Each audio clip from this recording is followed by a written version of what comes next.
What's up, everyone? It's Russo. I hope everyone is doing well. Please follow my Instagram at RussoLifts, just in case something happens to this YouTube channel. You can follow, message, and you can watch my daily story content on Instagram. I'll see you there. What's up, everyone? It's Russo. I hope everyone is doing well.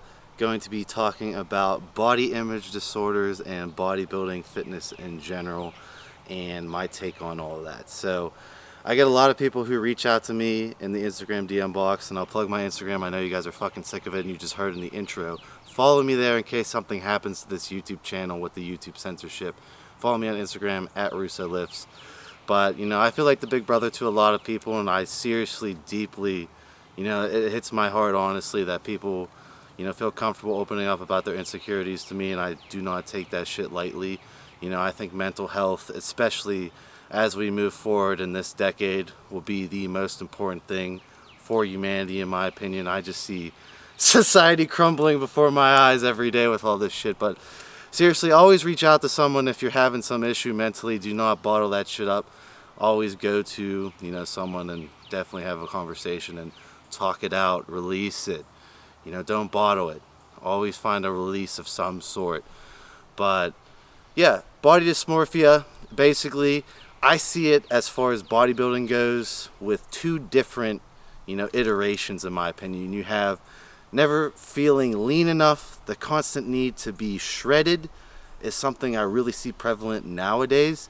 And then the obvious thing that people really, you know, associate body dysmorphia is they never feel big enough. They never feel like, they always feel small, right? You never change. Like, I started as a 140-pound long distance runner. I'm 244 pounds this morning. You know, do I still feel small? Yeah, I honestly have body dysmorphia. I'm not gonna bullshit or lie here. I still sometimes feel like the small guy, you know. It takes me, you know, I don't really care about how big or small I am, honestly, but, you know, you're always gonna be that person you start off with, right? So my biggest thing and my biggest tip is, first off, no one gives a fuck how big you are except people obsessed with bodybuilding. Like, there's this perception that the bigger you get, you know, the more women are around you, all this bullshit. Now, the bigger I get, the more dudes are like, dude, your physique is sick. Like, girls, like, yeah, that matters, your physique matters, but that's only like one element, right? If you're just in the gym to get girls, you know, it's just like, you don't really need to. I personally, the reason why I like to bodybuild is I like pushing myself. I like pushing myself in my workout. That was the reason why I liked running. I liked constantly pushing myself in the run. And I just like bodybuilding because I like pushing myself. It's not about how big I can become. And really, that deterioration of the mind of thinking you're so small is what leads to issues of getting too big, right? I don't think PEDs, you know, really cause a lot of the issues. I really think PEDs give you the ability to push beyond your natural limits so much that you're straining all your organs, right? That, you know, you're not supposed to be 270 pounds of lean tissue, right? Your kidneys were designed not to handle that amount of tissue. Your heart was not designed to pump that amount of blood through all that muscle. You know, you're just pushing the boundaries, and I feel like that is where you see most of the issues, is with these mass chasing people, right? Dorian Yates changed the game when, you know, he didn't have the prettiest muscles, right? But he, you know, he brought the mass, right? He combined the GH, Slim, and the roids, and he brought the mass, and that changed bodybuilding into more of like, I like classic physique, right? I have nothing against bodybuilders. I have all the respect in the world to these mass monsters. But it's just like, you cannot maintain that physique for too long without health problems arising. And, you know, you can't associate your ego entirely on being the big dude, right? A lot of people, I feel like, they get caught up and they're just like so one-trick pony. Like, do stuff other than bodybuilding, right? You can't be a one-trick pony, but, you know, guys do, and they're known as the big guy, right? They associate their ego, their mentality, their persona around being this big guy. And you know, when they can't make any more gains, when they have to downsize, that's when the body dysmorphia really starts to rear its head. Anyone who goes in the gym and makes some sort of changes in their physique, whether that be a girl seeing her tricep line for the first time, whether that be a dude getting his cap delts finally, congratulations, you have a body dysmorphia, you have a body disorder, right? Anyone who makes progress in the gym, looks at themselves in the mirror all the time, is going to develop this disorder. Do you need to let it impact you? No. Realize the reason why you're in the gym. You're in the gym to get better. You're in the gym to push your mentality, right? It's all about creating the discipline, the mentality, and the work ethic is what the gym is about, in my opinion, and the health benefits of being in shape. Bodybuilding, again, if you're a competitive bodybuilder, you're taking all these risks to compete in bodybuilding for the love of bodybuilding.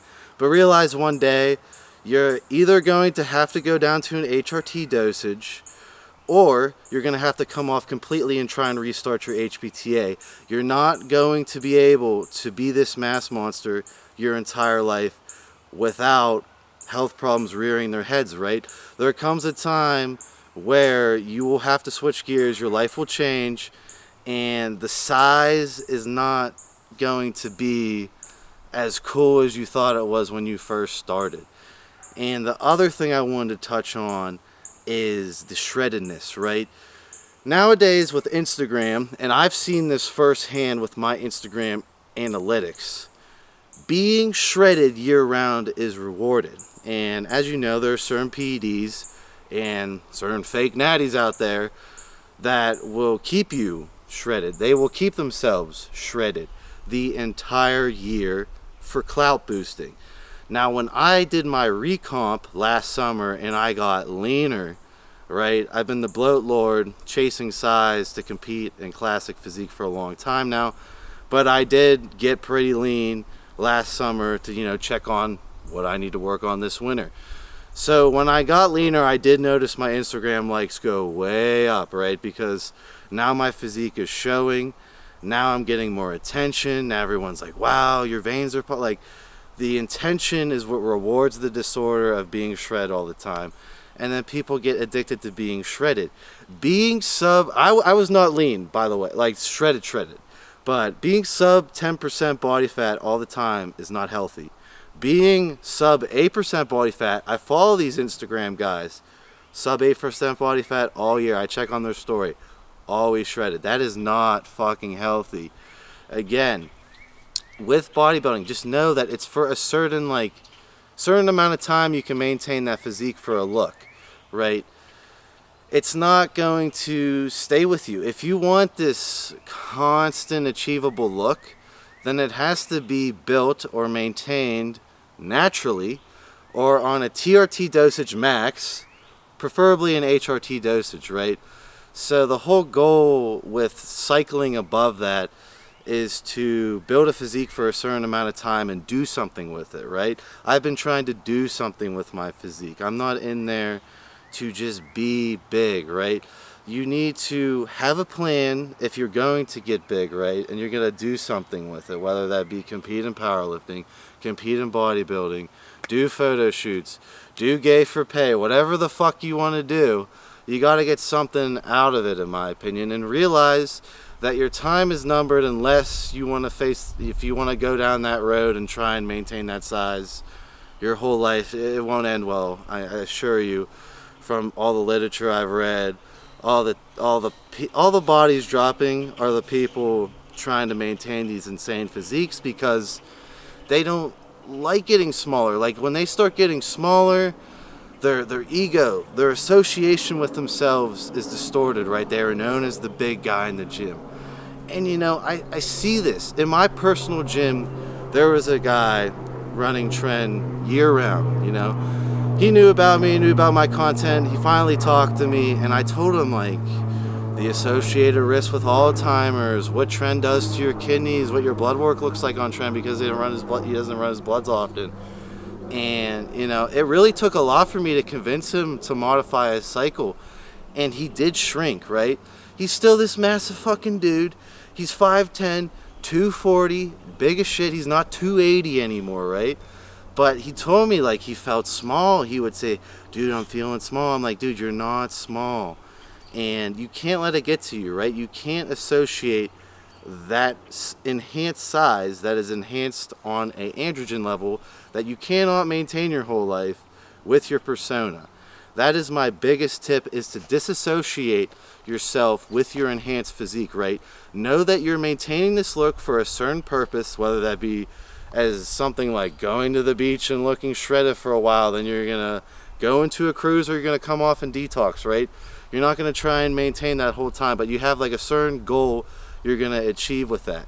Or if you're shredded, you're gonna be shredded for a show, you're gonna be shredded for a photo shoot, you're gonna be shredded for a certain amount of time, and then you're gonna recomp back up, let your body sit at a comfortable body fat where it would normally produce hormones at, because obviously when you're enhanced, you can maintain those extreme low body fats.